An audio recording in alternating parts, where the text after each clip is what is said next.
ರಾಜ್ಯಸಭಾ ಚುನಾವಣೆ ಸಂದರ್ಭದಲ್ಲಿ ನಾಸೀರ್ ಹುಸೇನ್ ಅನ್ನುವಂಥ ತುಕಿಡೆ ಗ್ಯಾಂಗಿಗೆ ಪ್ರಿಯವಾಗಿರ್ತಕ್ಕಂಥ ಜವಾಹರ್ಲಾಲ್ ನೆಹರು ಯೂನಿವರ್ಸಿಟಿಯಲ್ಲಿ ಏನು ದೇಶದ್ರೋಹಿ ಕೆಲಸ ಮಾಡ್ತಕ್ಕಂಥ ಒಂದು ಪಂಗಡ ಇತ್ತು. ಆ ಸಂದರ್ಭದಲ್ಲಿ ಆ ಪಂಗಡದ ಜೊತೆಯಲ್ಲಿರ್ತಕ್ಕಂಥ ನಾಸೀರ್ ಹುಸೇನ್ ಕಾಂಗ್ರೆಸ್ ಪಕ್ಷದ ಸದಸ್ಯರಾಗಿ ಇವತ್ತು ರಾಜ್ಯಸಭಾ ಸದಸ್ಯರಾಗಿ ಕರ್ನಾಟಕದಿಂದ ಆಯ್ಕೆಯಾಗುವಂಥ ಸಂದರ್ಭದಲ್ಲಿ ನಾಸೀರ್ ಹುಸೇನ್ ಅವರು ವಿಧಾನಸೌಧದಲ್ಲಿ ಪ್ರವೇಶ ಮಾಡಲಿಕ್ಕೆ 25 ಜನ ಅವರ ಬೆಂಬಲಿಗರಿಗೆ ಪರ್ಮಿಷನ್ ಕೊಡಬೇಕು ಅಂತೇಳಿ ಒಂದು ಪಟ್ಟಿಯನ್ನು ಕೊಡ್ತಾರೆ. ವಿತ್ ಹೆಸರು ಮತ್ತು ಆಧಾರ್ ಕಾರ್ಡ್ ಸಮೇತ ಕೊಟ್ಟಿದ್ದಾರೆ.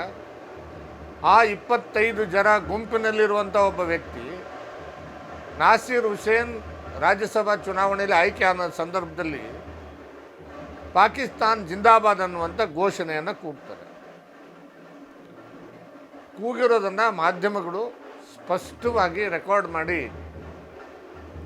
ಅಲ್ಲಿರ್ತಕ್ಕಂಥ ಪೊಲೀಸರು, ವಿಧಾನಸೌಧ ಪೊಲೀಸರು ರೆಕಾರ್ಡ್ ಮಾಡಿ ಅದನ್ನು ಸುವಮೋಟ ಕೇಸನ್ನು ಕೂಡ ಬುಕ್ ಮಾಡಿದ್ದಾರೆ. ಮಾಧ್ಯಮದವರು ಇಡೀ ರಾಜ್ಯಾದ್ಯಂತ ತೋರಿಸಿದ್ದಾರೆ. ಆದರೆ ಇದಕ್ಕೆ ಕಾಂಗ್ರೆಸ್ ನಾಯಕರ ರಿಯಾಕ್ಷನ್ ಹೇಗಿತ್ತು ಅಂದರೆ, ಕಾಂಗ್ರೆಸ್ ಸರ್ಕಾರದ ಮಂತ್ರಿಗಳು ವಿಧಾನಸಭೆ ಮತ್ತು ವಿಧಾನ ಪರಿಷತ್ತಿನ ಒಳಗಡೆ ಮಂತ್ರಿ ಆದವರು ಪಾಕಿಸ್ತಾನ್ ಜಿಂದಾಬಾದ್ ಘೋಷಣೆಯನ್ನು ಕೂಗೇ ಇಲ್ಲ ಅಂತ ದೇಶದ್ರೋಹಿ ಕೃತ್ಯವನ್ನು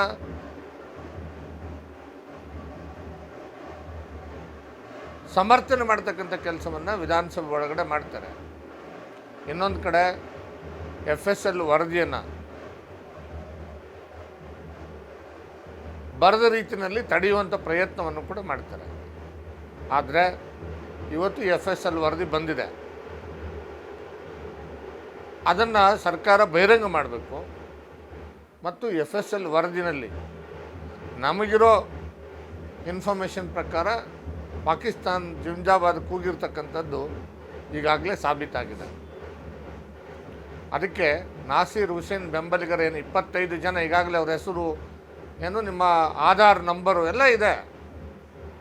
ಕೂಡಲೇ ಪೊಲೀಸರು ಅವ್ರನ್ನ ಅರೆಸ್ಟ್ ಮಾಡಬೇಕು, ಎನ್ಕ್ವೈರಿ ಮಾಡಬೇಕು. ಅಲ್ಲಿ ಯಾರು ಪಾಕಿಸ್ತಾನ ಜಿಂದಾಬಾದ್ ಅಂತ ಕೂಗಿದ್ದಾರೆ ಅವ್ರ ಮೇಲೆ ಕಠಿಣವಾದಂಥ ಕಾನೂನು ಕ್ರಮವನ್ನು ಜರುಗಿಸಬೇಕು.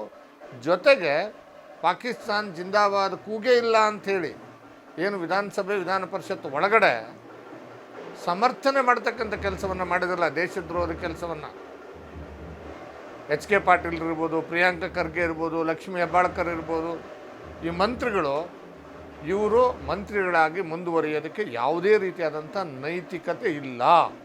ಇವರು ತಕ್ಷಣ ಇವ್ರನ್ನ ಸಚಿವ ಸಂಪುಟದಿಂದ ವಜಾ ಮಾಡ್ತಕ್ಕಂಥ ಕೆಲಸ ಸರ್ಕಾರ ಮಾಡಬೇಕು.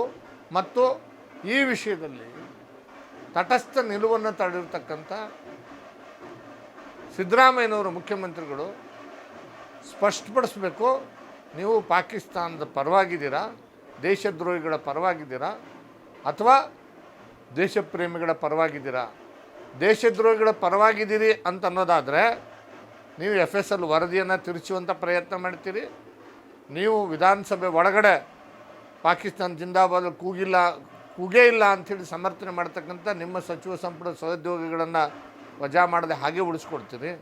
ಒಂದು ವೇಳೆ ನೀವು ದೇಶಪ್ರೇಮಿಗಳು ಅನ್ನೋದಾದರೆ ಪಾಕಿಸ್ತಾನ ಜಿಂದಾಬಾದ್ ಕೂಗಿರ್ತಕ್ಕಂಥ ನಾಸೀರ್ ಹುಸೇನ್ನ ಬೆಂಬಲಿಗರನ್ನು ಅರೆಸ್ಟ್ ಮಾಡಿ ಅವ್ರ ಮೇಲೆ ಕ್ರಮ ತಗೊಳ್ತೀರಿ ಮತ್ತು ನಿಮ್ಮ ಸಚಿವ ಸಂಪುಟ ಸಹೋದ್ಯೋಗಿಗಳನ್ನು ಕೂಡಲೇ ವಜಾ ಮಾಡಿ ನೀವು ದೇಶಪ್ರೇಮಿ ಅನ್ನೋದನ್ನು ಸಾಬೀತುಪಡಿಸಬೇಕು ಅಂತ ಹೇಳಿ ನಾನು ಈ ಸಂದರ್ಭದಲ್ಲಿ ಮುಖ್ಯಮಂತ್ರಿಗಳಿಗೆ ಆಗ್ರಹ ಮಾಡ್ತೀನಿ.